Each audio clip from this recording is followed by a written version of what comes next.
What is communication? We use it every day, but can we define or specify what is it? We define communication as a transmission, interpretation, and exchange of information. Now, if there is an exchange, it means that there is more one party involved. Typically, these parties are two human beings, and the classic example to describe communication is an eye-to-eye conversation.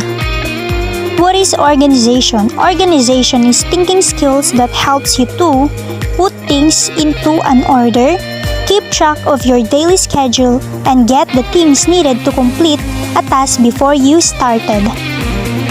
Organization can help you to make good informed decisions, find your stop when you need it, and get the information needed to complete your assignment. Now let's take a look on communication in organization. There are a number of ways to think about organization communication relationship. Two are particularly influential. Let's look at the communication in organizations perspective. This perspective views organizations are relatively stable physical structure within which communication occurs. In this sense, organizations are containers for communication process.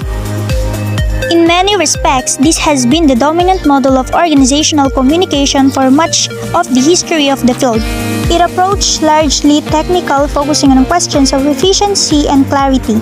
This perspective on organization communication relationship has its place, especially if one is primarily interested in questions of clarity and accuracy, but it also has serious limitations.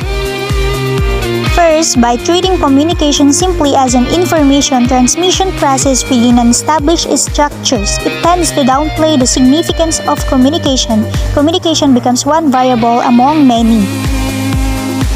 Second, it overlooks the complexity of the communication process. The reality is that communication is not just a means for transferring information, rather, it is the process through which we create meaning.